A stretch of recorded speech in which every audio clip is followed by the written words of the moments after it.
Hi, sorry about the lighting, 1 second. Okay. Woo! Man, I'm a small shrimp in a large room. A small shrimp in a large sea.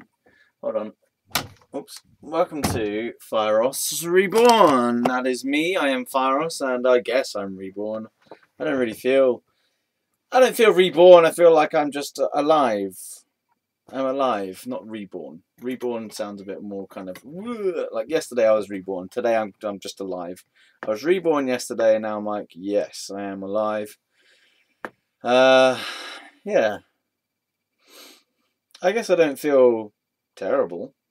I feel okay. Yeah. I just feel like doing a little video.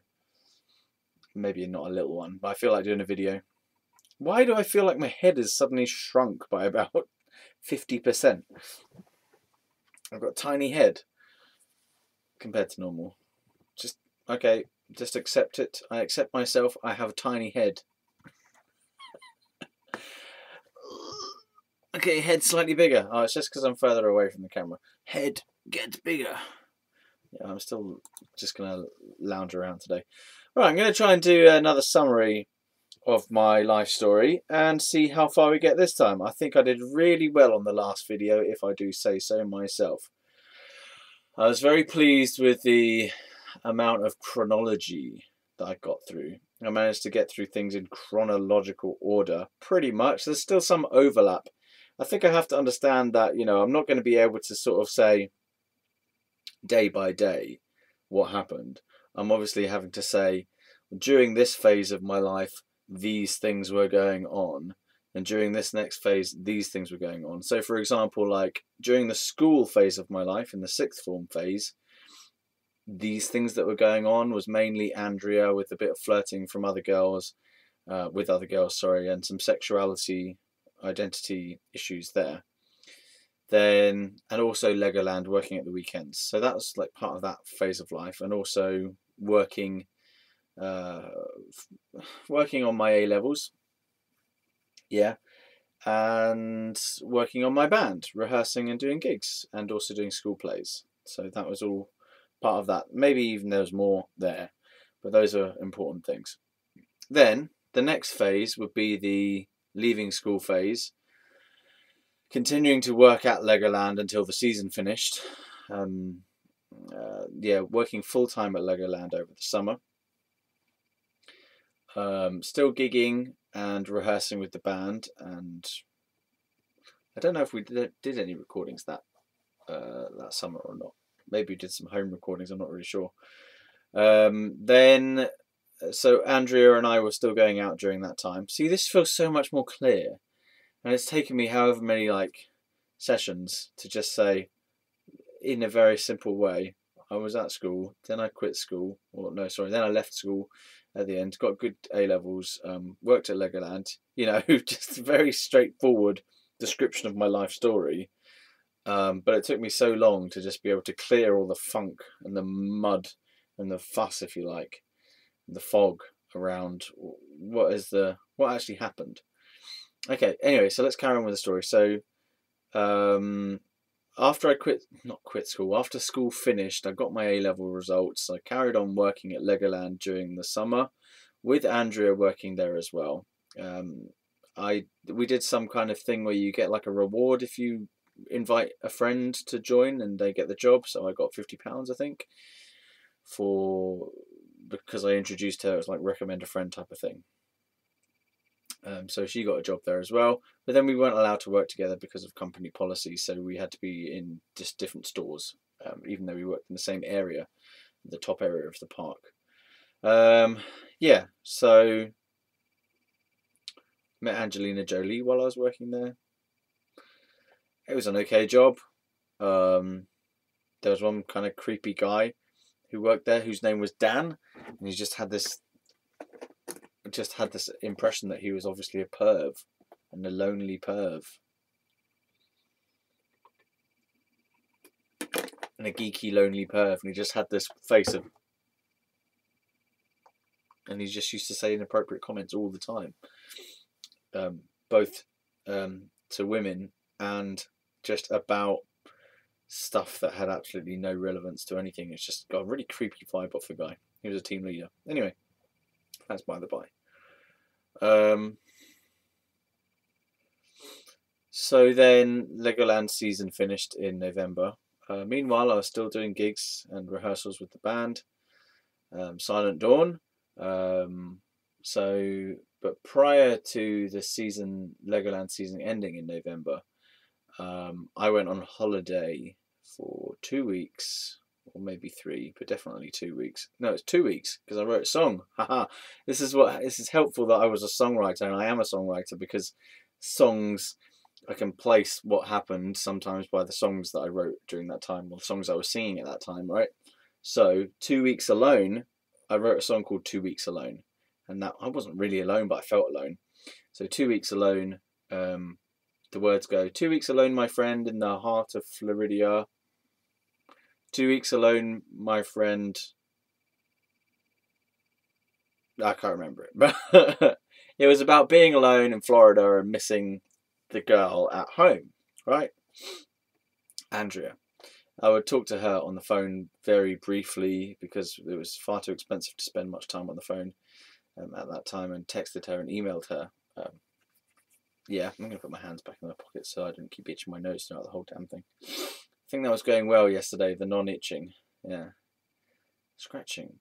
Itching is a feeling, scratching is an action, just so you know. Yeah, so that was when I was on that holiday and we were going around the different attractions in Florida, like Universal Studios and Epcot and Disney World. We must have gone to Disney World. I can't remember. Disneyland. Yeah. And any other attractions there were that I can't quite remember right now. When we were doing that, and my gran was there, my mum, my dad, my brother, and me, we were all there in a couple of different apartments, or maybe even 3 different apartments that we stayed at. Sorry, one of them had a swimming pool. Just throwing that out there. It was a very bleak feeling. I just did not feel the atmosphere in Florida at that time. Maybe it's different now, but the atmosphere there was it just felt incredibly isolated. The whole vibe in the place that we were staying was just very odd. And it might have been like the background energy from the place that we were staying at, or just, I don't know, it's just weird. The whole atmosphere in Florida itself just seemed empty somehow, like something was missing, like it lacked a soul or something, I don't know. And everything was really far apart. And maybe you get used to it when you're living somewhere like that after a while and you settle into that more expansive feeling. But for me, it just felt very empty and like the heart had been sucked out of life by being there. And I just wasn't happy at all. I remember playing a lot of guitar though and writing songs and stuff and reading Harry Potter. I think I read the Order of the Phoenix. The Order of the Phoenix while we were staying in that place. Spent a lot of time in my room reading and writing and maybe drawing, but playing guitar and stuff and listening to music and just pining really for Andrea, and then finding out during that couple of weeks that she had started basically drifting away from me by being at uni, and started to get more into the uni life, and one particular guy called Alan, and she played a game of strip poker, and then that was my first indication that something was going wrong. I was like, oh god, I'm not stupid, you know, if you're playing strip poker then you get naked with people, so this is where cheating is happening or starting to happen. So yeah, that was sad. I mean, her and our relationship had not been exactly straightforward because of my issues about my sexuality and couldn't figure that out, and also just our ability to stay faithful in emotion was not very good. We were always flirting with other people, so it was just kind of like, it was all over the place really. But then there was a core of goodness between us, you know, there was a core of love between us, but we just found it difficult to manage the commitment aspect. I think the commitment aspect, yeah, commitment. And that was probably a reason why later on, when we get to the Charlie stuff, why I felt like commitment was something I really wanted to work on, to my detriment overall, because I ended up committing to someone who long term was not good for me.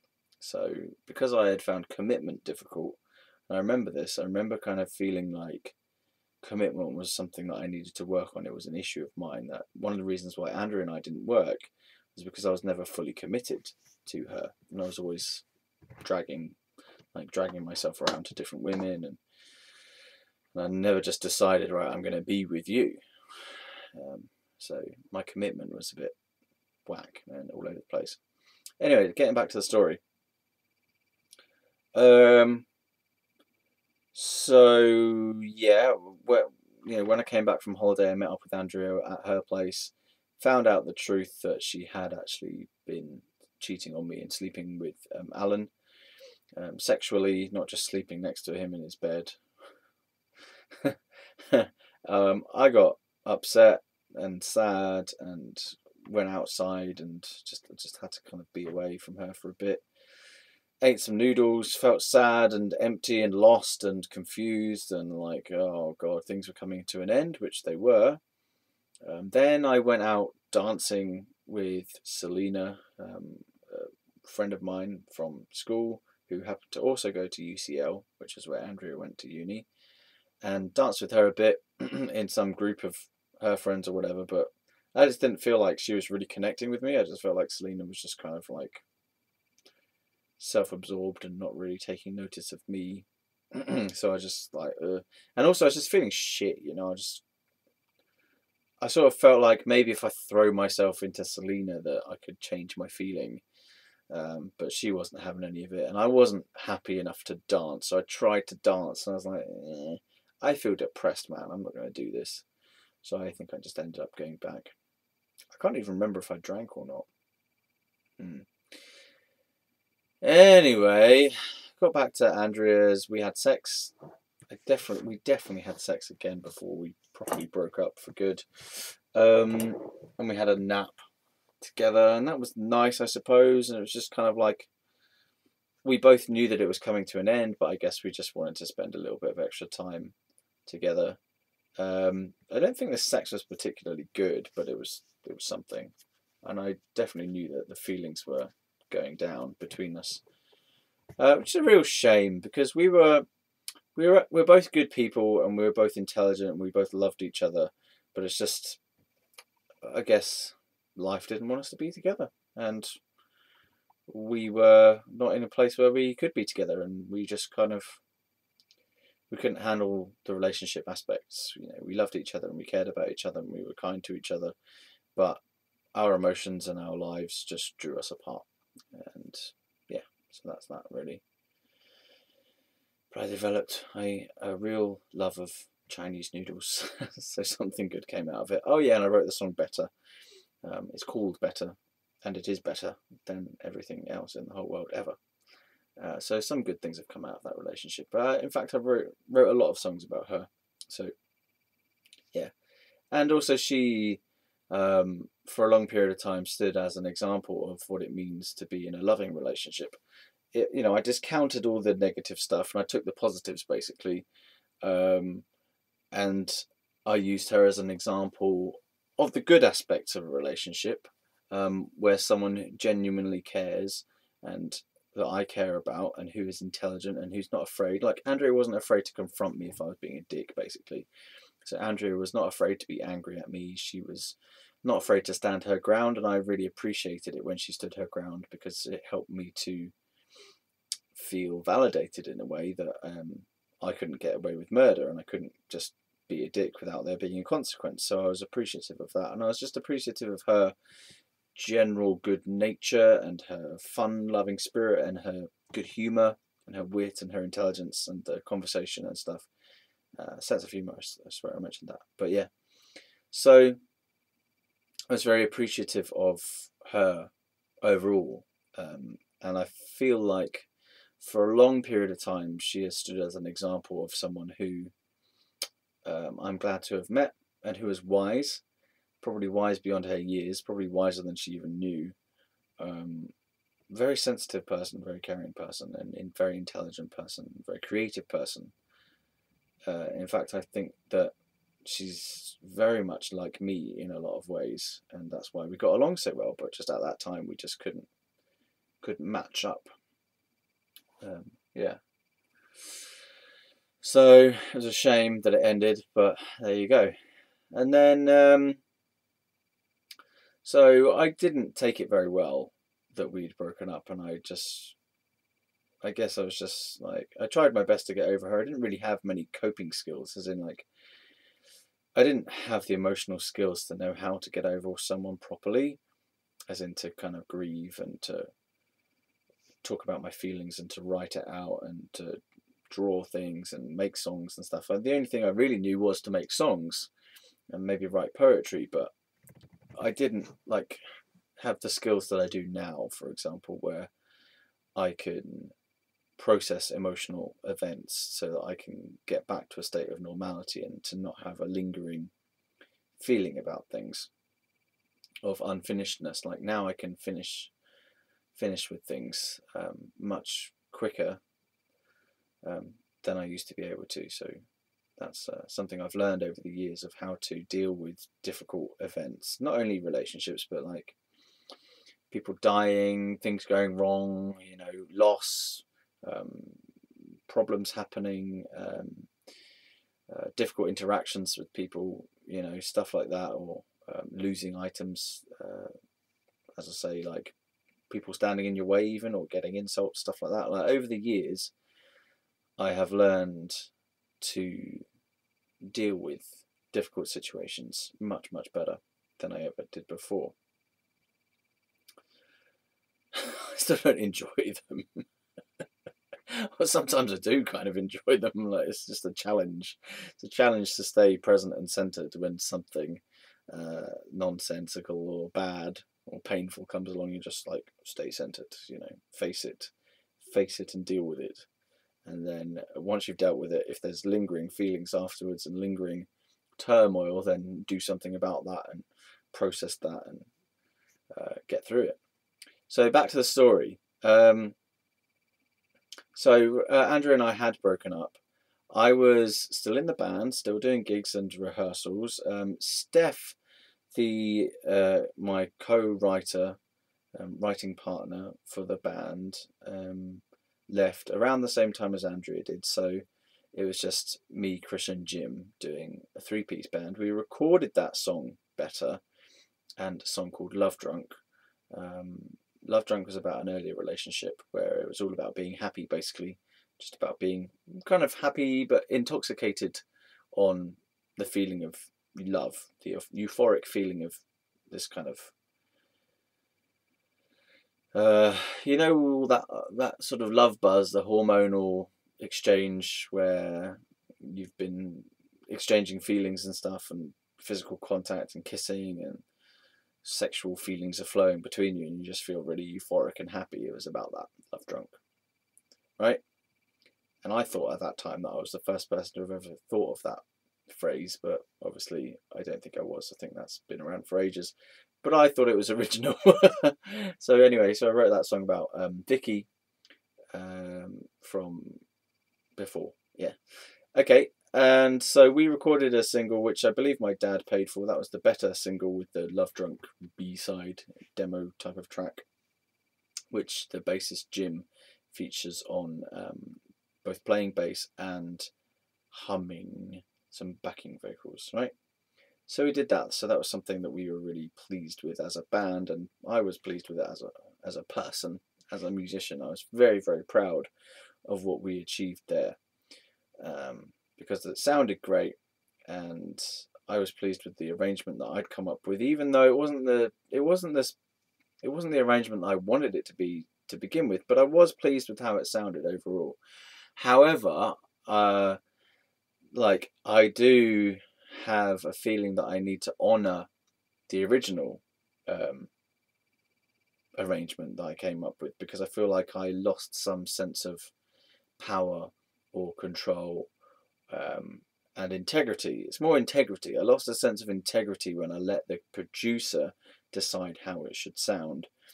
and it was more of a collaborative effort on the production side of things than I had wanted it to be. And although the product came out really, really good, and I am pleased with that product itself, I would like there to be a second product as well, which is just a more authentic expression of my original vision. And that second one, that's authentic to the original vision, that recording, when I make it at some point, I presume I will be able to make it, I hope I can, that recording will just be like something for me, and it might be terrible from other people's perspective, but at least I will have done the thing I set out to do. I think that's quite important to me at the moment, is to do the things that I set out to do, because so much of my life has been derailed by circumstances and other people and bad shit happening, whatever, that I feel like I have allowed myself to be knocked around and confused by everything, and to basically not follow my life path as I wanted to and as I have set out to do. So something that's important to me is to be able to desire to control, to direct my life, myself, and to achieve or to do what I set out to do, and to therefore to kind of make up for the lost time and the lost direction where I did not do what I set out to do, and I just kind of did what the environment and the people around me were influencing me to do, and I lost my center and stuff. Anyway, so that's that. So I was in the band and we were doing gigs and rehearsals and stuff. I had my car. My car is really important. I keep mentioning the fact that the reason I got the job at the Outback restaurant, which is the next thing that happened, major thing. The reason I got the job was because I was running out of money, right? I didn't have the understanding that I could just bum around. Maybe I could have just bummed around, and maybe that would have been helpful for me to just bum around for a bit during that time. But I think, again, because of the fact that I didn't really have the emotional skills to deal with my feelings and to deal with thoughts and stuff, like at that time, the dread of the money running out and the dread of not being able to continue to run my car and to do my rehearsals and gigs, right? That dreaded, depressing feeling, I could not. It's like I had to obey that feeling. I had to do something about it, and I couldn't do anything about that internally. Whereas now, the way that I would deal with a dread type feeling or a depression type feeling was I would deal with it internally, and I wouldn't try and do something externally to change that feeling unless it was absolutely necessary. Because I don't really think that acting on dread and depression is the right place to create from or to make new decisions from. So in fact, if I think about it as well, if I had actually been able to face my feelings of dread and to dissolve those feelings of dread, I might have made a different decision about my work. Sounds like I'm just trying to rewrite my history, but fine. Why not? Why not? So I'm guessing I'm regretting not facing my feelings. And in a way, like what I really wanted to do at that time was to not work and to just focus solely on my band. But the world being how it is, it pressures us to have a job and earn money and so on. So I think that probably if I had been stronger enough in myself, my parents may have given me a bit of leeway, financially speaking, to not get a job. And perhaps I could have done with some of that time to just sit around and not do anything, because that's what I do now. I just sit around and not do anything for a lot of time. And I think the reason why I sit around and do not very much at the moment is because I have not had the ability for so long to actually do that. And now, not now, but over the last year or two, it became almost a necessity to stop. Just a necessity, because I got so burned out and I just got PTSD from all the stressful mental health type situations I've been in, that it's like my life just commanded me to stop, because I was ruining my health, and my well-being was shot, and my work life was torn to pieces. So yeah, life just ground me down and said, you need to stop, or you're going to get very, very ill, or you already are you are pretty ill, so you need to stop. Yeah. So in a way, I feel like what I wanted to do at that time, once the Legoland had finished, truly what I wanted to do was somehow magically be able to continue with my band and not have a job. That's the truth. And it may sound silly to admit that, but that is the truth of what I wanted. Because I've always felt like having a job was something that was getting in the way. Having a job was always something I had to do, never wanted to do, and it was getting in the way of doing what I actually wanted to do, which was to run my band and even to do my artwork. I hadn't got into writing professionally like I have recently. Professionally makes it sound really important. I don't feel very professional a lot of the time. Professional, no, but I guess I am professional, yeah, as a writer in some capacity of the word, as in I do it pretty much full time at the moment. I guess I'm a professional video maker as well, or a professional storyteller or something, just from the amount of work I put into it. I think that's enough to justify calling myself a professional. I just need to earn some money now, please. Yeah, anyway, so that's the truth. You know, I finished the job at Legoland, and I just really wanted, maybe I just wanted support from my parents and the world around me to just say, it's okay for you to not do anything for a bit. You can do your band and we'll support you financially with your car. I mean, I'm just being honest about what I really would have wanted at that time. Whether it's realistic or not, I just want to be honest and say that's, if I had had that, I think I would have been much happier overall in my life. It's easy to say that now, but whatever. I'm just going to say it. Yeah, I would have liked to have just had some time off from work. I would have liked there to be no sense of impending doom about money running out. I would have liked to have had my car completely paid for, actually. Just that, why not? Let's just do that. And petrol money, and just have money given to me. So, yeah, so that I could focus explicitly all my energies on writing songs, rehearsing with my band, and promoting my band with marketing and recordings and gigs, and selling those recordings and earning money from the gigs somehow by being paid, making sure that we were paid, and that was a requirement for us to play the gigs, that we would be paid a minimum amount per gig, stuff like that, you know. But I wasn't allowed to do that. Maybe I could have done it if I'd have pushed for it, but I didn't really believe in myself strongly enough to campaign for my needs at that time. And really, if I had done that, it might have been that I could have made the band more of a success if I had had the kind of... See, the thing about when you commit to something fully, and that's what you do, everything becomes easier and better. Like when you have to manage lots of different things that you're trying to achieve at any one time, then your energies are so scattered that each different thing doesn't get as much attention as it deserves, so things don't grow very well. So I'm just saying that I would have, if I had more of my attention available for that specific project, then I could have even made it more of a success, because I would have had the time available to put in, to make the marketing materials, to spread the word around harder and stronger, to talk to more people, to get more email addresses, to call more venues, to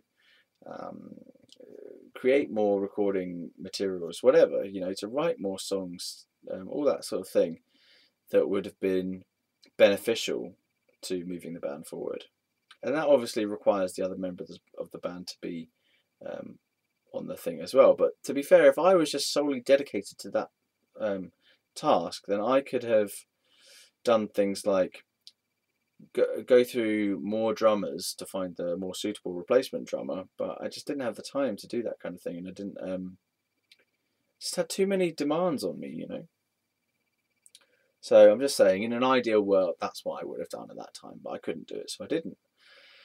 And I felt this feeling of doom coming upon me as the money started to run out, and I was hanging out with Jim. We were still doing gigs and stuff, and again, part of this strange situation with Jim was this sexuality thing creeping up on me again, and just feeling desperate about my sexuality and desperate about relationships, and then kind of confessing to Jim that I fancied him while I was high, which was bizarre. And I just think I was just confused. I didn't actually know if I fancied him or not. I mean, I said in the last video that I did, but I didn't know. I think the feeling I have of it, as I remember it, is I was just feeling kind of desperate, and I saw something in Jim that I liked about his personality, and I don't know. I think maybe I just mistook the sense of having an intimate friend, a close friend.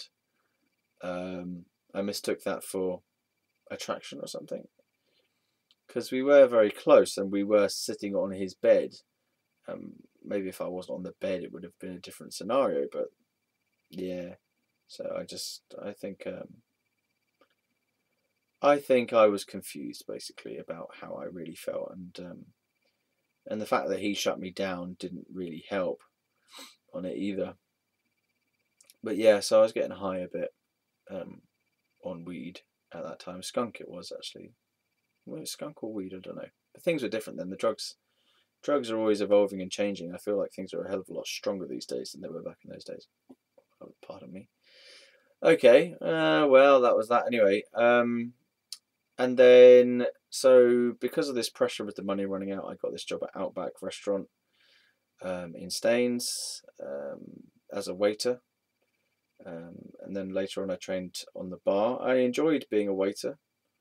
I enjoyed the sort of friskiness of it, you know, busyness, rushing around, taking people's orders, learning how to do things correctly. And sometimes I felt like I wasn't very good at it because I couldn't always keep hold of the orders and memory, and you had to do certain things like refill people's glasses, and I felt like I wasn't quick enough, and I felt like I wasn't doing all the things I was supposed to do, and I was getting it wrong and stuff.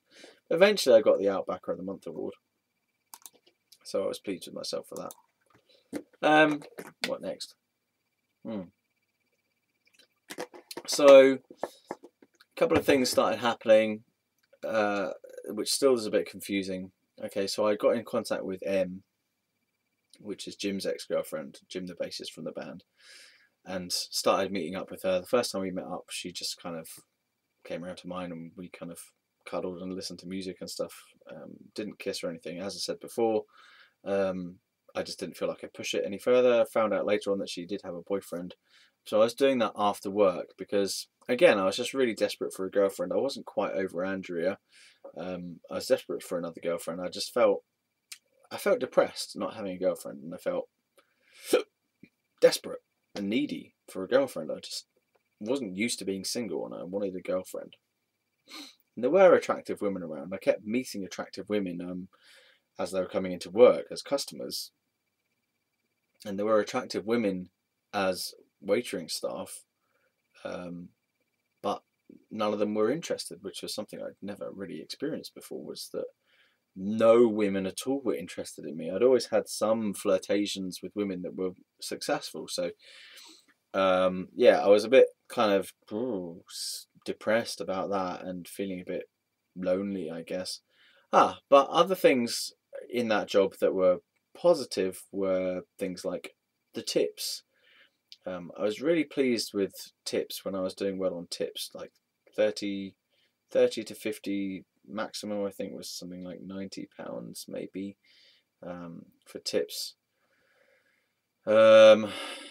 Yeah, there was this one guy, his name was Farad, and he was actually doing bad things. He was somehow doing he was using some some vouchers somehow to get, I don't know how he was doing it, but he was like, he was somehow like nicking money or getting money that he shouldn't have been getting by using some voucher or something. I don't know exactly how he was doing it, but he was like being slightly nefarious in the ways that he was using his powers as an assistant manager or a key manager, whatever his position was. Yeah. So yeah, he was a bit of a dick basically, and he would like pressure you if you didn't do these things that he wanted to do for his own ends, not for the company's ends, and not for your ends. Give me my ends. Yeah. So he was a bit of a dick. And then he would reward you when you did something well by going "good job" and giving you a high five and all this stuff. And then he'd like manipulate you and pressure you if you didn't do what he wanted you to do. So it's just a dick. Or would like threaten you or something with some random threat. So there were some dicks there at that job. There were one of the managers got fired because I think he was screwing the company over for money somehow. I don't know exactly, like fiddling the accounts or something. So he got fired. The kitchen manager was a dick. He was sexually inappropriate and borderline sexually abusive and harassing to the women and also to me. The grill chef called Milos was a dick as well. He's just angry cunt. Just tall Polish dude, violent, angry, aggressive, just fucking dick. Put me in the fucking freezer or in the dry store or whatever. Fuck it. There was this other dick as well. I forget his name, but he used to whip people with the towel. He was in the kitchen. He was just a dick. He'd always whip you with the fucking napkin. Just fuck off. He thought it was fun and playful, but I was just like, fuck off. It actually hurts. Stop being a dick. So yeah, bunch of dicks in that place. The waitering staff were much better. Everyone there was pretty decent and friendly. Little bits of gossip here and there, but the waitering staff were pretty decent. Bar staff were all right. Just one guy called Andy. He was a bit dodgy. I swear he was just getting drunk the whole time on the bar on the company's money. What a place. Customers were all right there actually. I don't remember having only a couple of little issues with customers. Like this one guy who was a dick. I think he was a pikey. Came in. Oh yeah, pikeys were dicks, just generally speaking. So you did get some pikeys every week. Like was it either Saturday or Sunday? A bunch of pikeys would come in, and there were some troubles with them. Like I think they they started having an argument between. It was like some domestic between two of the guys arguing about football. I think they had to call the police because they were having this argument about whose team was better or something like that and where they're going to be in the league and all this shit. And I was just thinking, it's just a fucking game. But don't say that, obviously. Yeah. So I think they got kicked out or something and maybe banned because they were causing a fuss in the restaurant because they were having a domestic. Something else happened where there was some instance of racism from some pikey twonks to the manager and Charlie, the guy who I ended up going out with for a while, far too long. He had to testify or he had to give evidence or whatever you call it at court based on some racist incident that happened between some pikey twonks and Louis, the manager, one of the managers, front of house manager. Yeah, so as I've said before, Charlie got interested in me when I cut my hair. I cut my hair because I did it to try and symbolically state a moving on from Andrea. So I had given Andrea an ultimatum in my mind, just in my mind, hadn't told her. I'd given her an ultimatum in my mind to come back to me before New Year's, and if she hadn't come back to me before New Year's, then I was going to cut her off. As in, not cut her off. I was going to cut my hair off. I was going to try and move on. I was just going to say, right, that's it. I need to move on. It's over. I need to think about new people. I mean, I was trying to think about new people anyway, but I needed some way of telling myself that it was actually over, and it was over from my perspective. Like, that I needed to tell myself that, like, I need to stop thinking about her now. I need to start changing and moving forward and looking ahead and stuff like that. So when New Year's Eve came around and nothing had come back from Andrea and it didn't look like anything was, I just thought, right, that's it. I cut my hair, got my hair cut, and looked pretty good with new short hair, little beard thing on my chin. Felt fresh, felt new, felt reinvigorated. Changed my style of clothing a little bit as well to be slightly more grungy than I was used to. I bought this pair of grungy jeans and some iron-on patches and stuff, and I started wearing a blazer and this studded belt thing, like a goth metal grungy type belt thing, wherever I was trying to get more into a specific style that was going around at the time. And I was very pleased with it all. Anyway, so Charlie found me attractive because of that, and he even told me later on that that was why he found me attractive. He didn't even really notice me before, but he found me attractive, and he started pursuing me. And meanwhile, as I said, I was still like meeting up with M and stuff, and practicing my hypnosis skills, because earlier on, when I was 9 or 10, whatever, I'd got interested in hypnosis because of Paul McKenna's Hypnotic World of Paul McKenna show, and I bought his book from W.H. Smith's and started reading it and got my mum to try and do some of it with me, but I didn't really have much success. But yeah, it was just interesting as a kid. I was just fascinated by hypnosis and the fact that this guy could hypnotize people and get them to act like chickens and stuff and shout out words or pretend they're Elvis, whatever it was. So I was fascinated by the whole thing, just on a kind of novelty level, really, and just, as I say, with that sort of childlike fascination for how does this work, how is this real? Yeah. Anyway, so that interest resurged, the hypnosis resurgence came back for some reason, not exactly sure why. Just found it interesting again, probably because I was started to get back interested in learning. So I got the hypnosis book out, started learning some of it and trying it out and whatnot. And I started reading other books like body language books, psychology books around that sort of time, just to keep my brain active, really.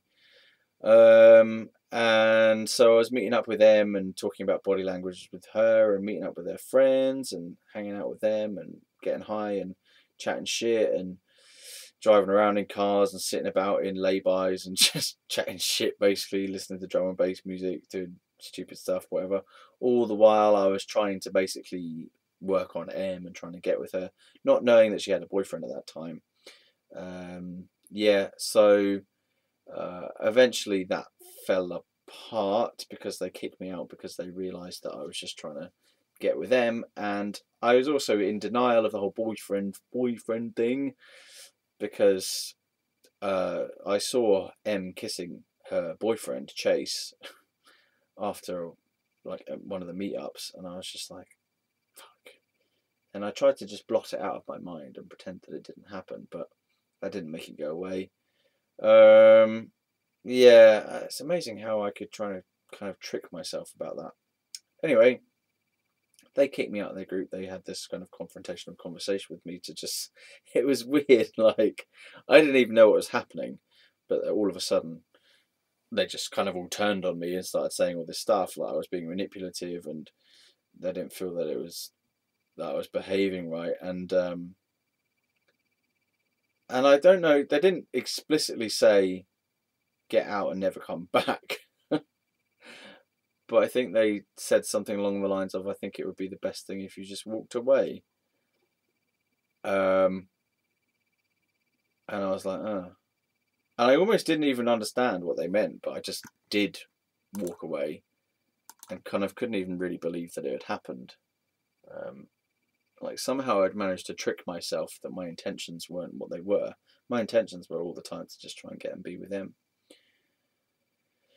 And I'd ended up using these hypnosis techniques while we were all high, and I was misrepresenting myself, basically. I was lying to people, telling one person one thing and another person another thing, and just never being honest and saying, yeah, I fancy Em and I'm trying to get with her. I was being manipulative and passive aggressive and trying tactics and stuff to get with her and just not being clear with anyone. Yeah, so they confronted me and they kicked me out. So maybe that's another reason why I was kind of desperate to be with someone, because something had just gone drastically wrong. As in, I probably genuinely thought I had a chance at one point with them based on the first little hangout that we had together, but that wasn't going anywhere. So yeah, I guess my self-esteem in the relationship area was quite low. I don't even know if my sexuality thing was really bugging me either. I think it was only bugging me because Charlie was interested in me, and so like I was having to confront this sexuality issue because it was being presented to me in the form of this person who fancied me, and I was like, I don't know if I fancy men or not, but I need to try it out eventually because it would be helpful. At that time, I was thinking like, I need to figure this out for myself because it ruined my last relationship with Andrea. I was so up and down and all over the place and in this turmoil in my mind and insecure and not knowing. 1 minute I was straight, 1 minute I was bi, 1 minute I was gay. I didn't know, couldn't commit to any of them. Couldn't commit to any of them, and all of them felt wrong. And I felt the urge and need to have just one be correct, and I was never settled with any of them. And it was very important to me that I had one specific sexuality to be able to say yes. And then each time I said yes to one of them, the others would have a go at me. Like straight one would have a go at me, or the gay one would have a go at me, and bisexual one would have a go at me. So none of it was working. And so I decided that as a personal kind of need and a personal understanding, I needed to figure this sexuality thing out, and Charlie was there really. So I we arranged for me, Charlie, Sam and Ali to go and have a party together, and got drunk, and I ended up having a mutual masturbation session, somewhat reluctantly to begin with Charlie, but I did enjoy it and I found it pleasurable and intense. Not that I enjoy it anymore, but at the time I did. I now associate that kind of feeling with pain rather than pleasure. But I think at the time it was pleasurable. I think it's just that what happened afterwards and the repeated exposure to that feeling it became painful. It just became not a nice feeling. So I think the initial thrill of it, I realised it was not a good feeling actually overall. Yeah. Anyway. And then I just somehow sucked myself into a relationship with Charlie. I just kind of acquiesced to any sense of consideration or desire and intention, and I just went and fell. Well, let's say I fell in love with him, but I don't want to say that because I feel like I feel like I was stupid at that time. I told him that I loved him, or that I was falling in love with him, and maybe I was, but I feel it was foolish to say that. I feel it was like wrong almost to say that because it was so infatuation-y or childish. There's this kind of teenage sense of love. It just didn't feel like, it was more like a pleasure than love. It was more like this sort of intoxication more than love. So it'd be like saying, like, let's say you get drunk on something and then you say, I'm drunk.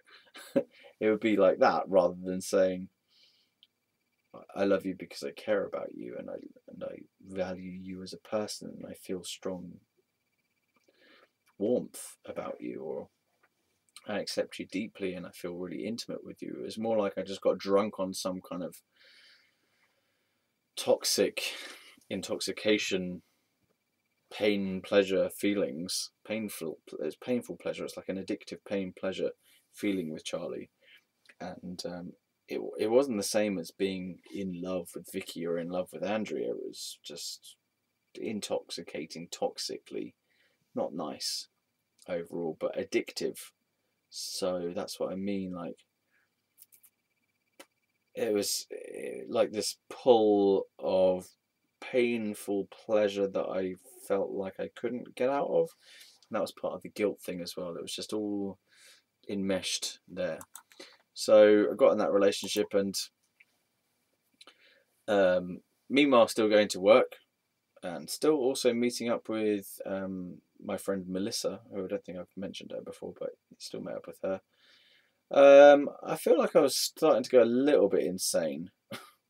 when I was meeting up with Melissa. I just remember always having like loads of things to say all the time, loads of things to say. And I was starting to get into spirituality as well, and starting to like read these books, the Deepak Chopra book, the Book of Secrets. Yeah. So then I started to live with Charlie at his place because he wanted me to, basically, and I just kind of, as I say, I just acquiesced and just went, yeah, all right then. Maybe it's better than living at home. I don't know, trying to be independent or something. Yeah, so I moved in with him after a little bit. Well, I sort of split my time with being at this house and then being at Charlie's house. And things are getting confusing in this part of the story now. Like, this is a part of the story where I haven't really wanted to revisit the Charlie thing in full, and it's been really difficult to talk about it in any proper detail. And things are starting to come back to me now, though. So, like, maybe I should start talking about this Charlie stuff properly in the same sort of way that I've talked about things like in detail. So he lived in Raysbury. His parents owned, well, his dad, I think. So his parents owned this Grange. It was called the Grange in Raysbury. And so he owned lots of different houses in Raysbury, Charlie's dad. Still does, I think. I don't know what the situation there is now, though. Yeah, but they had this main house for their family, but Charlie's dad owned and rented out all the other properties on that estate. There were old buildings, either Tudor or Victorian or something, and there were other buildings as well, like other houses and flats and stuff that Glyn, Charlie's dad, owned and probably still does own around Raysbury. So he was a property owner in Raysbury. And so they were a wealthy family and a large family as well. So it was Glyn and Debbie, Charlie, Lucy,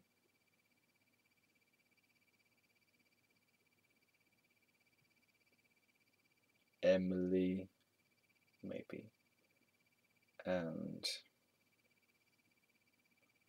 the fat one, Alice, right? So Charlie was the youngest of four, and the rest of them were sisters.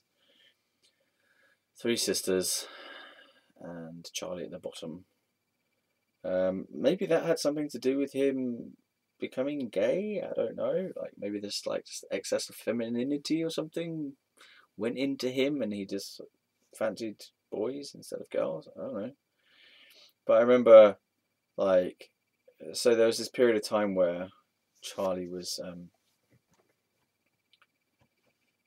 getting lifts off me home from work, and I think giving me a little bit of money for that as well, like £4 or something, because I would charge people petrol money because I'd usually have to go out of my way, and it was just something that I could just get a little bit of cash for the petrol for my car. So I did. I'd give other people lifts as well, so it wasn't just Charlie. But yeah, he wanted lifts often, and he would do things like clean my tables down so that he could get a lift with me, so that I could finish early and he could go home. Whatever. Yeah, and I kind of didn't want to give him lifts actually, and a lot of this stuff was just acquiescing, as I've said, and that was before we were in a relationship. So I'm getting confused with the timelines. Like to get into the relationship was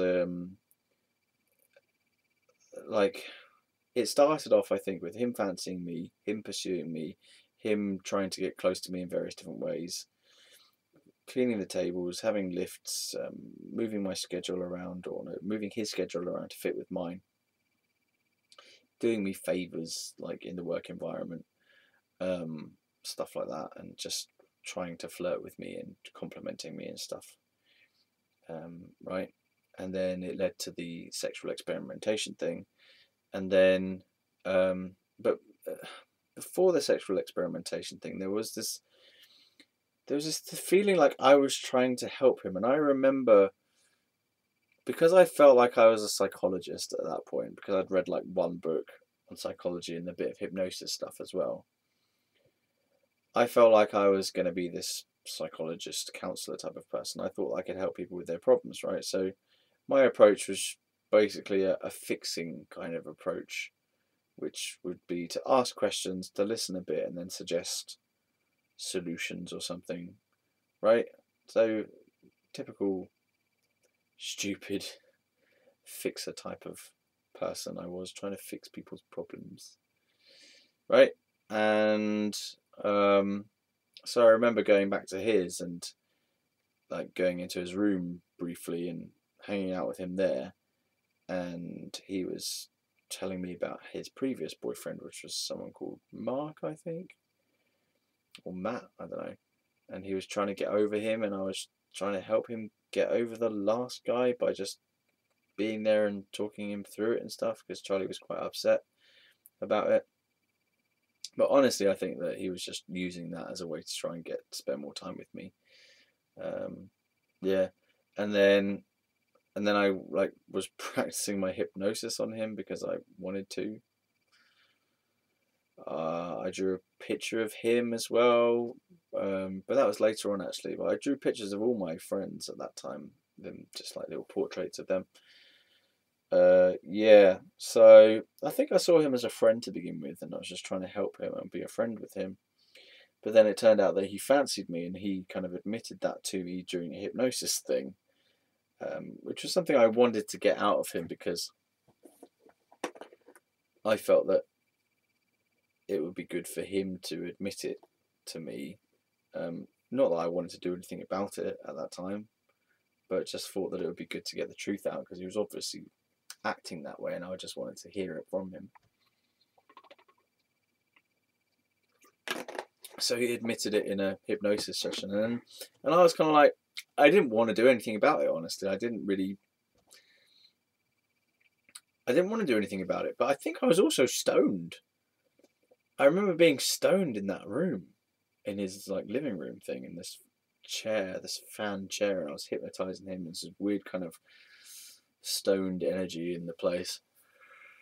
After work, yeah, one time. Oh yeah, and I hypnotized him to stop smoking briefly in some silly ways, like so he couldn't bring the cigarette to his face. So I hypnotized him for that, and that worked for a while. And then he just got other people to shove the cigarette in his face. I hypnotized him so he couldn't use a lighter. He somehow worked. I'd hypnotise him to stop being able to use a lighter, and he couldn't light it, so he just got other people to light it instead. So I was just trying out different things, not with much success. And that became a recurring theme actually through our relationship, was trying to get him to stop smoking and trying to hypnotise him to stop smoking, and it never worked. No, it worked for parts, for brief periods, and then he'd just start again. I guess I wasn't very good at hypnosis and hypnotherapy because I didn't really know what I was doing. I was just messing about. But I was always hypnotising him to do various different things. Oh dear. Or just to help him explore whatever it was that we were looking at. I remember hypnotising him to look around at the room that he had been designing and to see it as though it was already painted and decorated. And he did, and he was like, "Oh wow, it's amazing." So yeah, I did a lot of that. Oh man, I'm a nutter. I'm a total nutter. Anyway, yeah. So we got together after the wank off thing, and then I just kind of went, well, whatever, let's just do it. And then I moved in. Oh, this is so strange. I moved in there, and I need to get clear on all this because what was the situation? Was I working it out back still? When I moved in there, what's going on here? You know, this is a very weird part of the journey. And I'm going to use these last 10 minutes of this video to try and get a bit more clarity on this. And so this is not going to be a very good storytelling part. This is going to be all over the place. So I moved into his. What does that mean? I moved in. I mean, I remember sleeping on his double bed with him, but I remember sleeping on his double bed with him on many different occasions. One occasion when something weird happened outside, and there's some big crazy noise going on outside, and I was really scared, and I scared him, and I was looking out the window wondering maybe we needed to go down there or something bad was going to happen. What the hell was it? And he was scared and I was scared and we both freaked out. It turned out that nothing, just nothing. Maybe a fox had kicked over a bin or something, I don't know. Yeah, we were both scared and freaked each other out. Okay, and I remember like, so the place that we, so like his room originally was laid out in a particular way, and then it kind of had these red, like this red ceiling on his bed, and he had like this bunk bed thing with a red ceiling. It was like blood on the walls, kind of thing, very teenagey, very emo type of stuff. And he had these. I actually preferred his room the way it was originally to how he had it afterwards. It was more cozy the first way around. It was like it had this little den underneath the bed thing. And it was all very kind of like dark and dingy, and I quite like it actually. And then he changed it, and he got rid of the bunk bed, and he put a double bed in there. Put a TV. He already had a TV in there, but he put the TV over opposite the bed. A couple of shelves. Painted the whole room grey, which I think is just the worst choice he could have made. The whole room was grey, and he was like, "Yeah, it's great. That's amazing." I was like, "What?" Yeah, so that was silly. And I slept on the right-hand side of the bed, just out of interest, if you're interested to know that. I had my books of Buddhism and meditation and stuff on the little bookshelf there, next to my bedside. Charlie always used to drink blackcurrant drink, like Robinson's blackcurrant or Ribena or whatever, Ribena I think it was. He always used to have that at bedtime, and I sort of told him off in a way because it was probably not good for your teeth to have sweet stuff overnight. But then subsequently, more recently, I decided to take the lesson of Charlie and have some blackcurrant and be okay with having blackcurrant at night. So I kind of like have accepted some of the good aspects of Charlie's relationship that we had. I don't mean just the blackcurrant is the only good thing that came out of it, but I suppose in a way that's honouring and acknowledging that we existed, that we had a thing.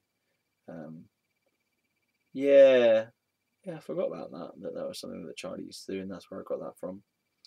So he always used to have blackcurrant before bed, but I'd always have water. And we would just have it like in case you wake up in the night and you need a drink, whatever. So he'd have blackcurrant and I'd have water.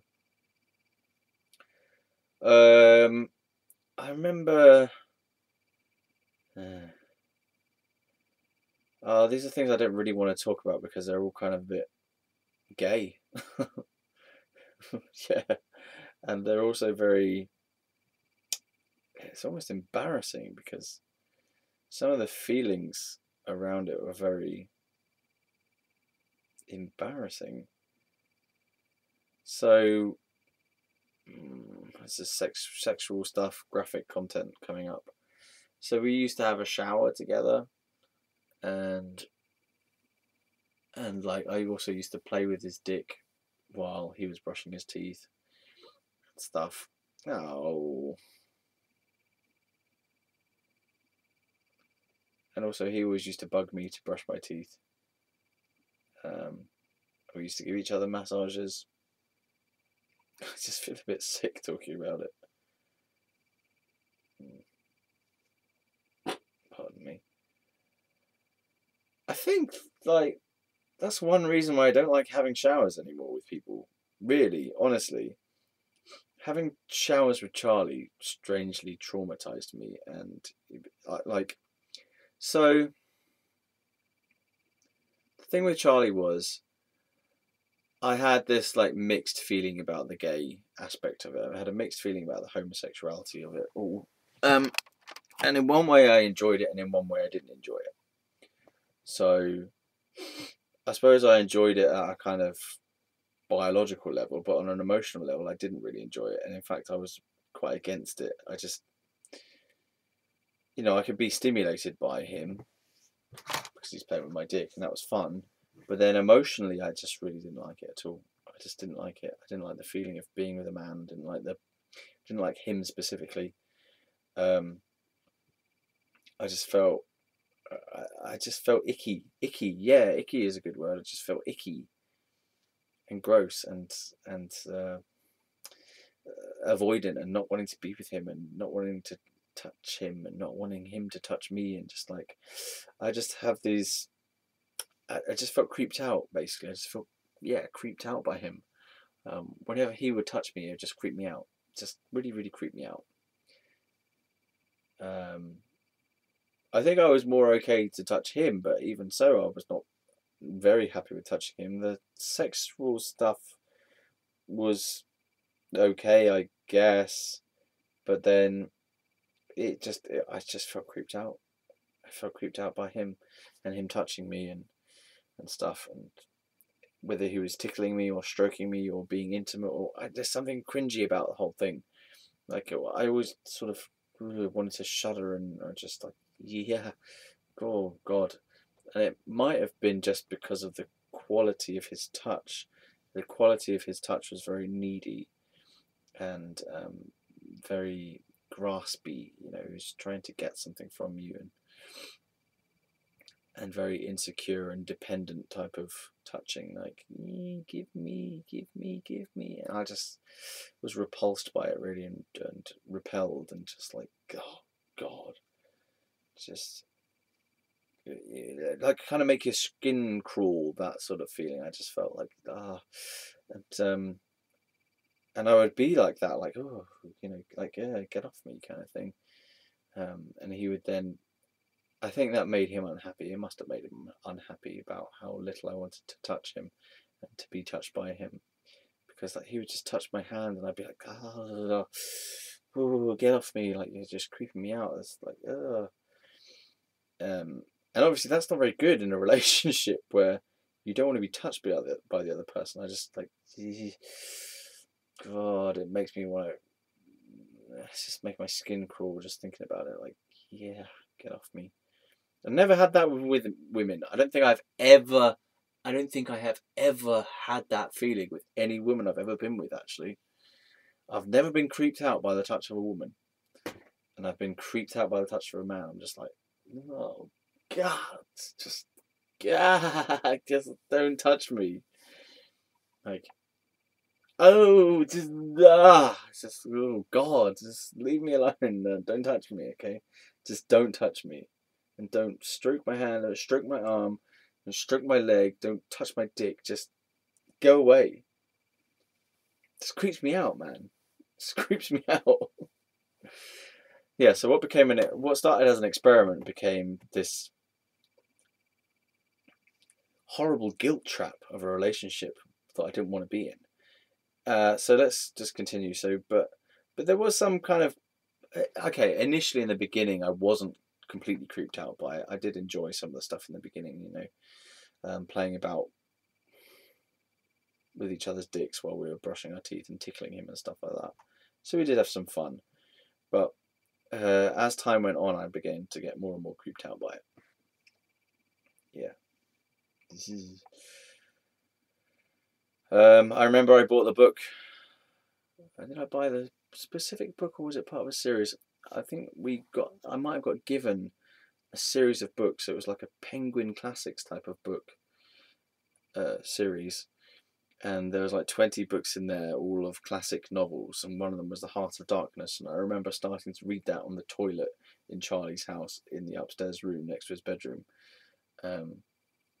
Yeah, the upstairs toilet, bathroom, shower, toilet and shower room by his bedroom. Not en suite, but it's just next to his bedroom.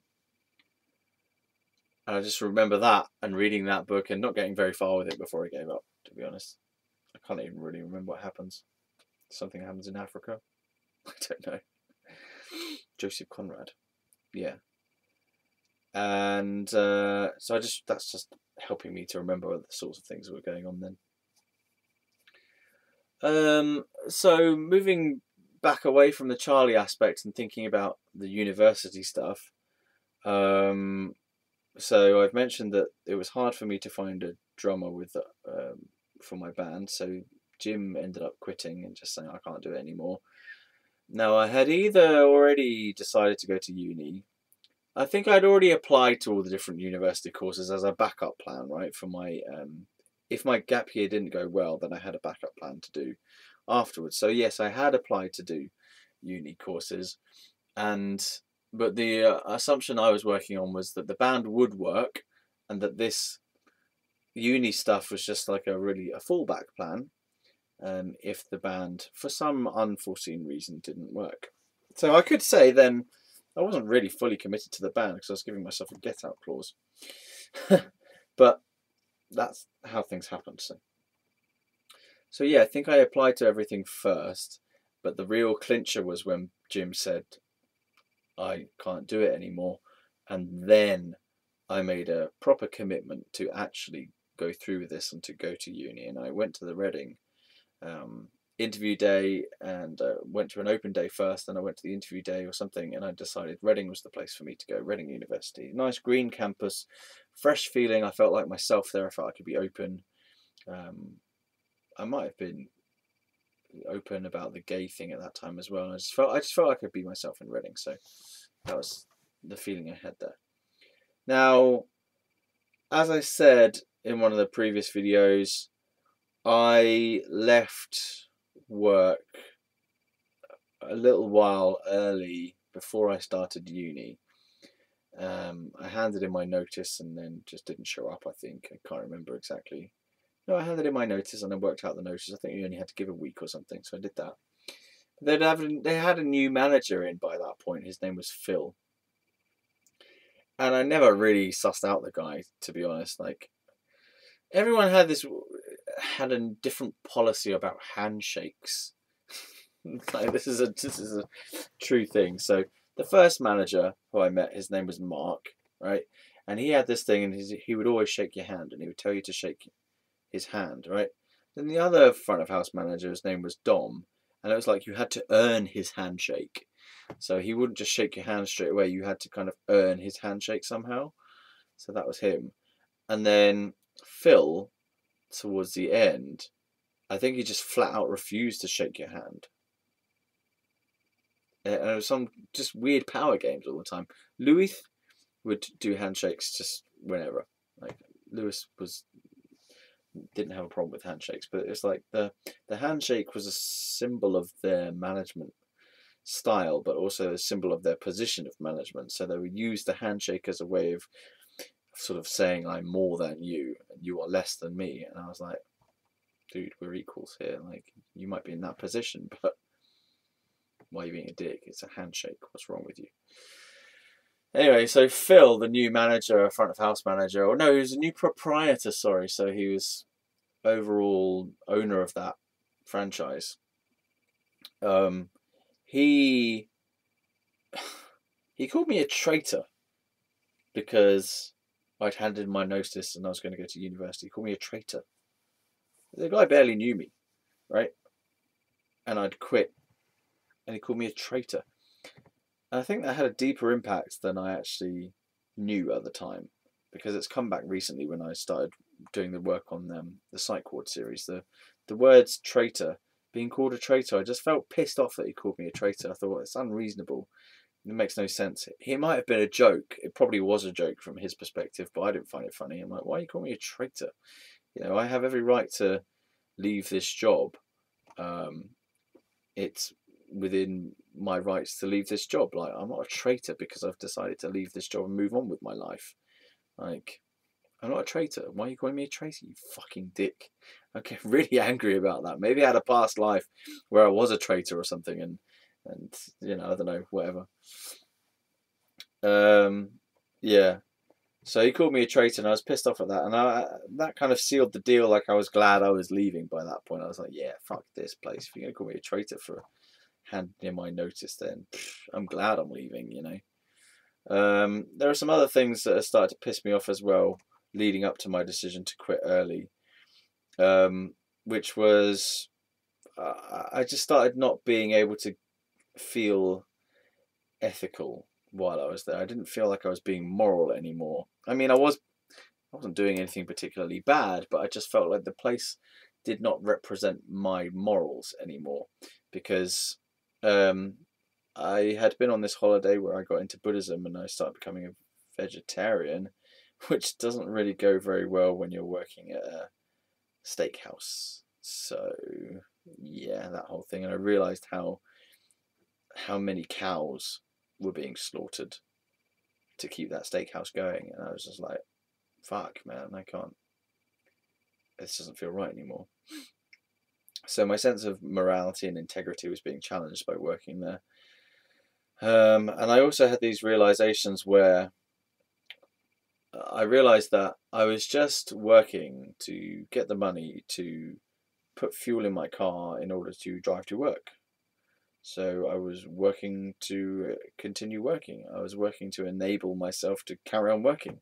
So there were periods where I felt like I spent my whole life in there because we'd spend time after work hanging out in the bar there. So it's like my whole life was just lived at that place, and we would go in there and eat meals there as well, like on our days off. So just whole life revolved around that one place. And for a while that was quite nice because you had this sense of community.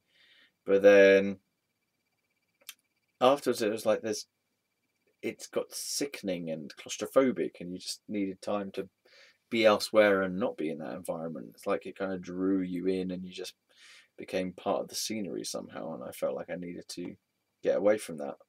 I'd also been working on the bar and not enjoying the work on the bar, so I got changed from that.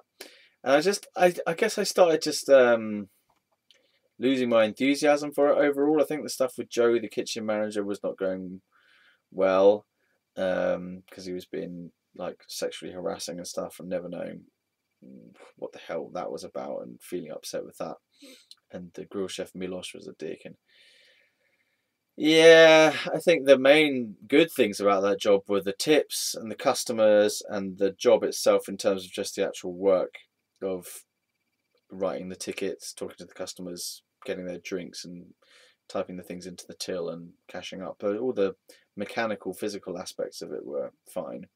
It was just the people around that started to get a bit grating.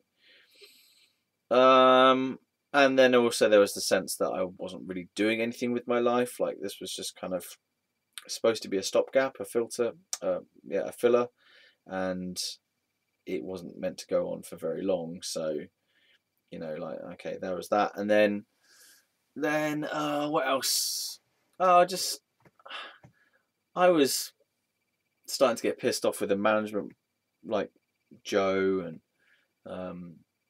maybe Louis, the way he was speaking to people. I just felt he was condescending, and everyone was a bit manipulative, and the dickishness of people was starting to come to light, I guess. And I said a few things to some customers along the lines of, yeah, I don't really like the way the place is being run right now myself, so I can understand that you have some concern about whatever. And then I got told off for that big time, and then like a little meeting with me about that with a couple of the managers telling me to, you don't talk bad about the company to customers. And I was just being honest. Oh, and I had a couple of occasions where I like spilt fucking sauce down someone's jacket or whatever, and like I got myself in a twizzle about that. It was just an accident, right? But I didn't know what I was going to do. Did they want me to pay for a fucking dry cleaning? I was just so confused and just got upset about that. I think like as I got better at the job, they started to give me bigger responsibilities, which meant parties. So you get a party of like 30 people and maybe two waiters, servers, call them servers, two servers for that whole table of 30. And okay, so I liked it that because you're going to get a big tip from a party like that, right? And it was a sign of the fact that you had moved up in the world to be able to be given those tables, to be given parties like that. They wouldn't give it to you if they didn't think you could handle it. But there were points where I couldn't handle it. I was so stressed, man. And although I was good at the job, I started making mistakes like spilling things over them, and it's just too much. And I was starting to get stressed with it, very busy and draining and having to remember lots of things all the time. And I just felt like I got to the point where I would go to work, I'd work a long day, I would come home from work, be thinking about work, dream about work, wake up, get ready for work, go to work, come home from work, think about work, dream about work, and it was just like no break. So I went through this period where I wanted to like go part-time, and I did go part-time for a bit, which gave me some change. I think that was one of the reasons why I wanted to go into the bar as well, was to have a break from the stress of the server waitering style work. But the bar I had different issues with. I had anxiety issues with being on the bar, so that was something else. I finally got myself put back onto serving. But I think like, and I was a trainer as well. I started training people. I was reasonably good at that job. You know, I kind of worked my way up to more responsibility, and I was better at the job, and I was earning more money and stuff. So there was a sense of accomplishment, but possibly I didn't even acknowledge to myself how much I had grown and how much I had changed and how much I'd improved, because I still felt this driving relentlessness to achieve and stuff. So I wasn't really acknowledging my own good work, and I was always trying to get acknowledgement from people like the kitchen manager and the other managers, and just wasn't really getting it. So I think I was basically burning out. So that added to why I wanted to quit early. But there was this real aspect of, another aspect was the morality of the situation, which was a part of the training was to do with upselling. So you had to upsell. Like that was a major part of it. You always had to upsell. You always had to suggest extras. So, and suggest the most expensive thing on the menu. And like you had to kind of present it as though, well, this is the understanding I got anyway. You were supposed to say that it was your favorite thing, or you were supposed to kind of encourage people based on your personal preferences, right? Well, what it became was, for one thing, I stopped believing in upselling. I started thinking, well, what if people don't want it? And like, I feel like a douche or a schmo or whatever for keep saying the same thing to people, and it's obviously just a ploy to get people to spend more money.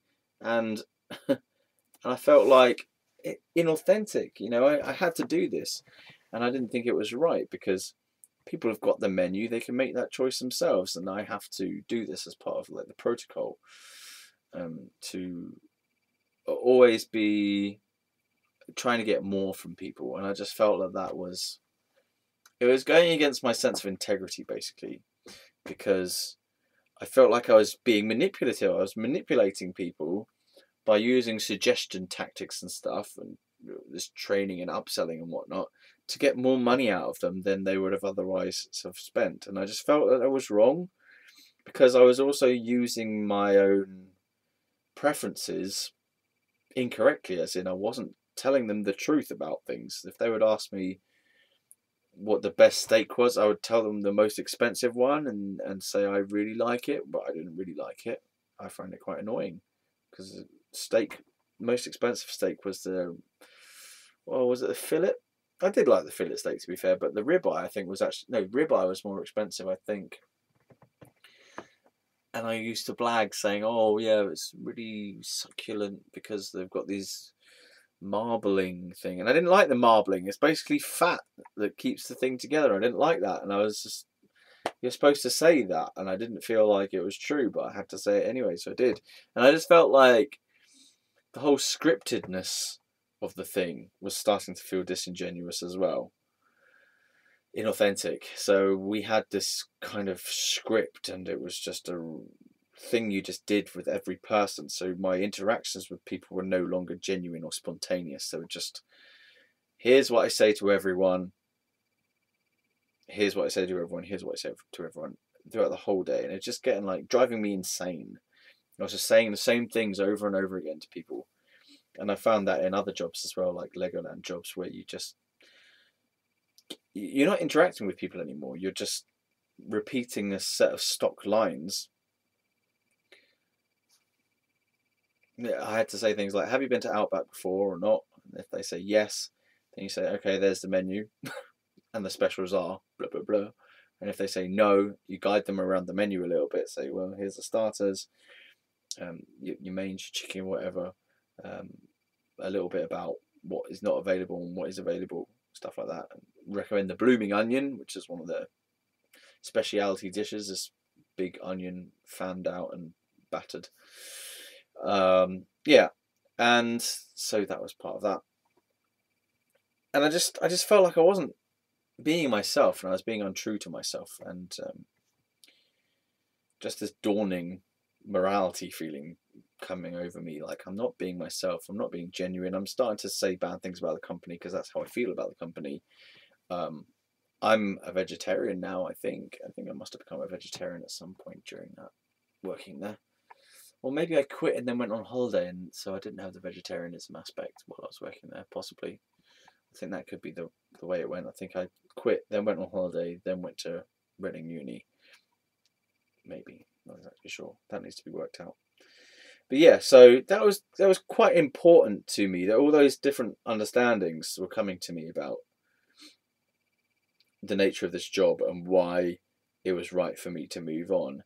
But that decision that I made then actually stood me in good stead, or it's more important than just that decision itself, because it sort of informed me about how to make my decisions in my life, which was something because I based my decision there about morality, authenticity, integrity, truth, being myself, also freedom, honesty, genuineness, congruency, and then and like my own personal desire. That decision to leave, it sort of showed me what my values were, or it just helped me to realize what my values were. I mean, I knew what my values were anyway, but it's like those realizations that came to me were independent realizations, as in no one had told me that. No one had said, oh, the reason you're feeling dissatisfied is this. I had come to those conclusions by myself, and I had realized how I was feeling, and I had realized, I guess it's really important to me, that decision that I made, because it sort of helped me to understand my true self. It helped me to understand that I believe in integrity, and I believe in honesty, and I believe in congruency and genuineness, and truth and spontaneity, and so all this scriptedness of that job was going in contrast to what I felt was right and how I wanted to be and who I was. So that job, the end of that job, was really starting to show me what I believed in, instead of what the company was demonstrating and what the company believed in. Because they had this thing of principles and ethics, principles and ethics, I think it was, or values and principles, something like that. And I read through them at one point, and initially I thought this was great because they had principles and ethics, and I'd never come across that. I don't think Legoland had that necessarily. They might have done, but I didn't ever hear much, and I certainly didn't remember it if I did hear it. But Outback had this sort of principles or morals and philosophy and mission statement and stuff. And I thought this was great because I never had been involved in a company that had this kind of sense of what I thought at that time was integrity. But then that company set of values and principles, I realized, was just a show. That the whole principles and ethics thing, okay, that was secondary to what their true aim was, which was just to earn money in the most effective way based on that particular business model. So they were going to be a steakhouse. They wanted to do it in a fun way, but they wanted to do it in a fun way because they wanted to earn the money, because it worked. It wasn't that it was like the money came first, and then all these principles and ethics and values and the way they do their business was just to get the money. So you could tell that if any of those things weren't really working, even for example the charity thing, the only reason they were doing the charity donations was because it made them look good, so it made business better. So you could see it was very cynical, the whole thing. And so part of me started disagreeing with that as well. I'm not all about the money. I think that there are things in life that money can't buy, and that money shouldn't buy maybe as well, and I just felt like I suddenly realized this kind of the evil corporate nature of this place about how they're ruining the environment with all the cows that they were killing, and the rearing of the cows is just detrimental to the environment as well, and they're just in it for the money, and it was all a charade, a sham. I was becoming something that I didn't want to be anymore. I was becoming like this sales oriented person who was just interested in making money and not interested in, are the customers actually enjoying themselves? Are they getting the right food that they want to eat? Or is it just because I'm manipulating them to get the thing that's most expensive so the bill is bigger, so that I get more tips at the end, because it's a 10% tip normally is standard practice to give a 10% tip.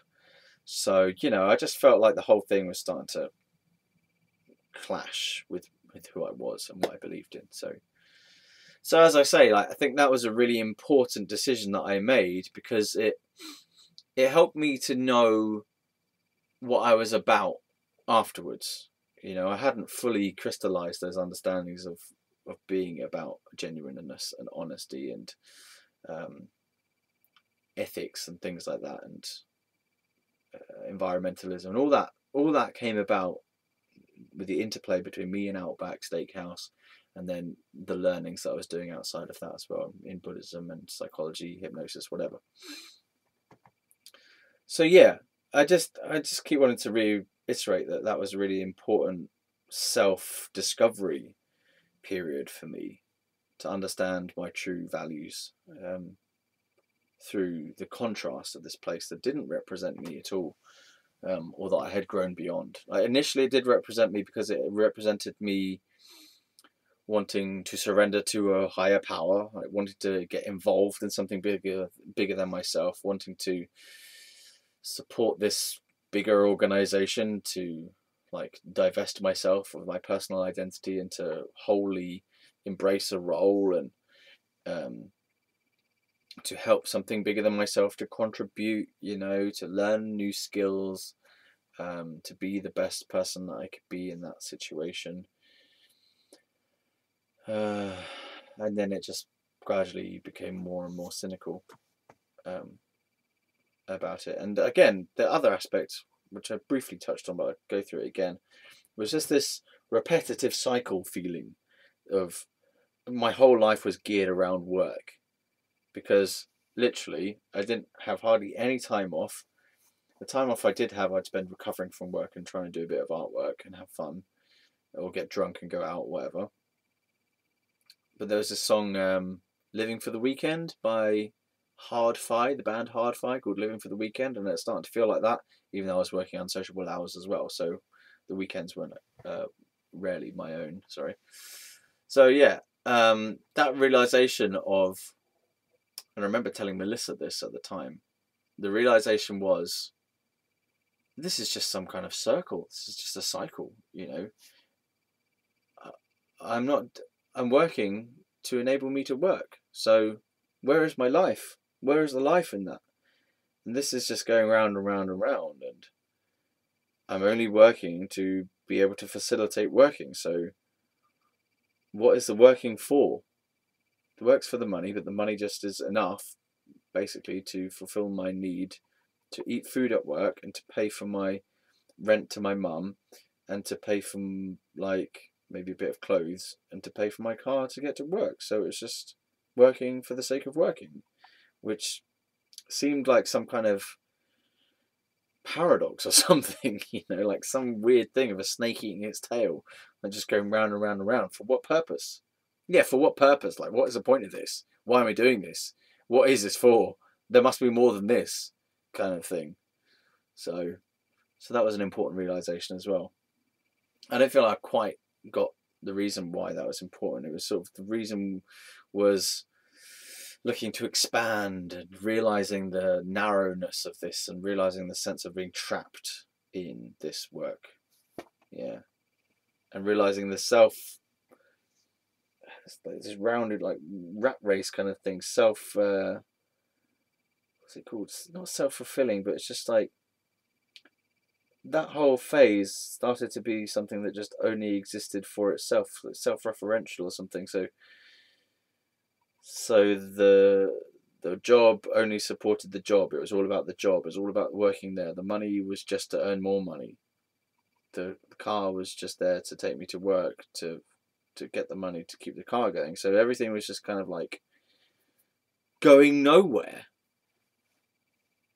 And it wasn't moving anywhere else. I wasn't enjoying it anymore. And time to quit, man. Because my passions were lying in my music, but more and more I was getting into my artwork, because I didn't have the band as an outlet for the music so much anymore. I just had artwork which I could do regardless of a band. I still played acoustic sets by myself, but it wasn't exactly the same as before being in the band. Yeah, so then I went on that holiday, didn't cheat on Charlie, wrote a song about not cheating on Charlie, wanted to cheat on Charlie, should have cheated on Charlie, but didn't cheat on Charlie. Okay, and then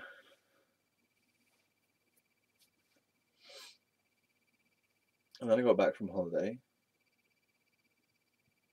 and I'm lost again. I mean, I went to uni. Oh yeah, so I circled those things in the book from Reading University. I got this little pamphlet thing, leaflet, booklet, whatever, booklet from Reading University Students' Union about all the different activities and clubs and societies that you could go to. So I put a little tick or a circle around the ones that I wanted to go to, and when I got to Reading Students' Union in Freshers Week, I went to all of them.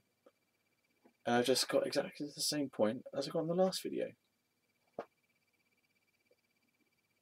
But when am I going to move out of this phase? When am I going to be able to just say, okay, quit school, Andrea,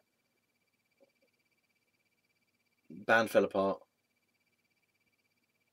job at Outback, got with Charlie, manager was a dick, was with Charlie, moved in with him randomly, not sure why. So band fell apart, sorry, at that point. Decided to go to uni, got myself prepared for uni, was starting to learn more things. I get my mind into learning mode. Was with Charlie still, living with him, kind of, I guess. Still not exactly sure how that was working, to be honest. Being in a relationship with Charlie, I need to cover how did that happen. No more Andrea, by the way. Cut my hair, blah blah blah. Had short hair, ginger hair, not long black hair. Then had decided to go to uni because my integrity with the job was not working, and the band option was not working anymore. So I decided to go to uni, decided to go to Reading, because it was a good feeling there. I felt like I could be myself. Got into Reading, so they accepted my offer. Still working at Outback, starting to lose enthusiasm for it, starting to lose motivation, starting to want to quit and go part-time. There's another thing as well. Lewis, there was this random interaction that I had with Lewis where I hadn't brought my correct shoes. So Lewis was the front of house manager. He was a Brazilian guy. He was gay as well, but that didn't really factor into this particular occasion. But he was a bit of a queen, if that makes any sense. He was a bit of a fusspot. Like, he was overly rigid about rules being adhered, and he wasn't very relaxed about certain things. He's very anal, is a good word. He's very anal about things. He's very anal about cleanliness, more so than any other manager we'd ever had. He would like really stick to the book on lots of different things and be obsessive about sticking to certain things. He's kind of OCD kind of level. Always say, mate, can you do me a favour? So kind of manipulative in one sense as well. Would always be like treating you as a friend and then treating you like a bitch. He was a bitch as well. Anyway, I had this particular interaction with him where I'd come into work and I'd just accidentally forgotten the correct shoes. So I was just wearing my normal trainers or something, and you had to wear shoes for crews, right? And he just was being an utter rule book twonk bastard about me going home and getting my shoes and coming back. He forced me to go home, drive home, pick up my shoes, and go back to work. And honestly, that moment helped me to decide to quit, because when I got home, after being sent home to get my shoes, he told me to go home, get my shoes, and come back and start the shift with the shoes.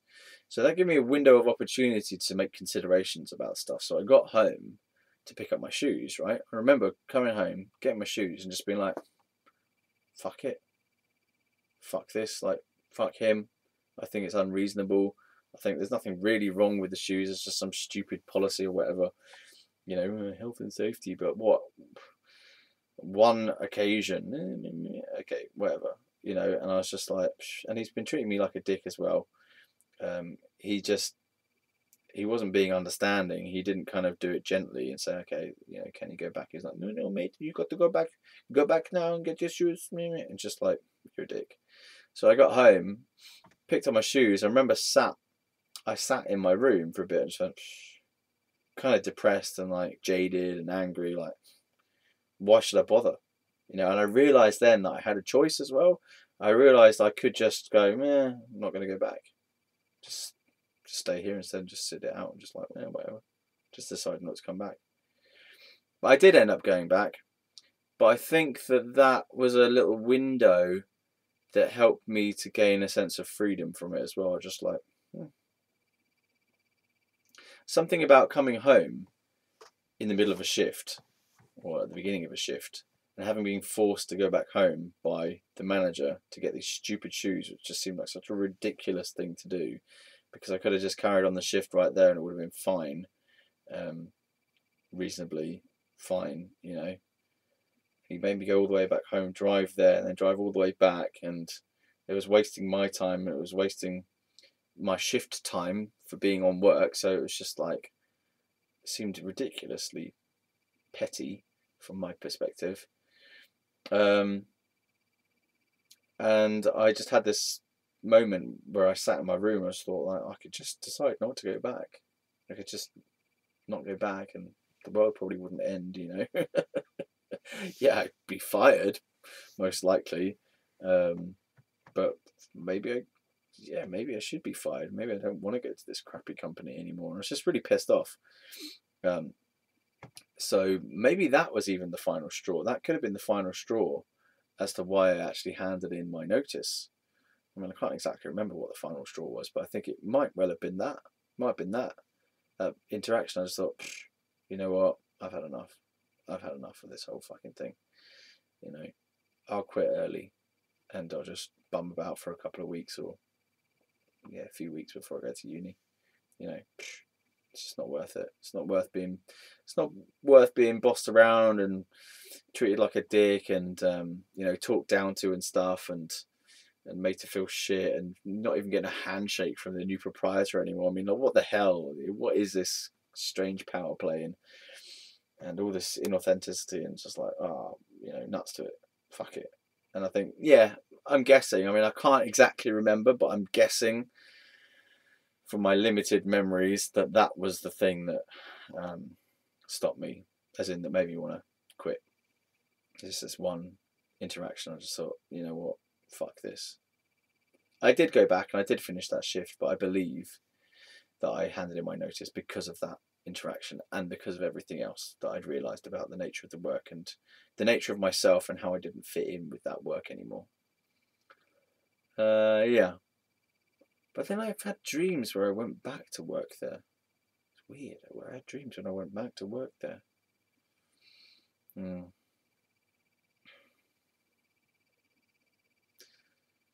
Yeah. Okay. That's quite a good ending point.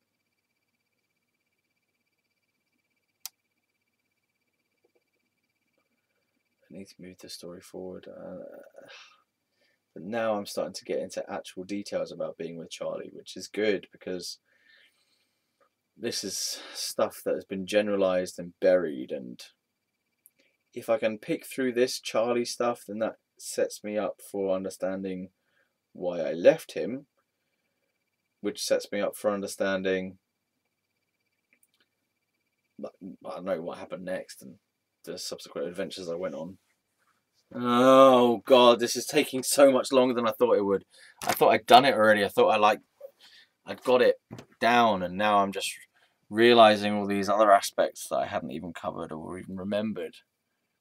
But in a way, I'm glad, because it's like finally I'm remembering things in order and remembering how and why things went down.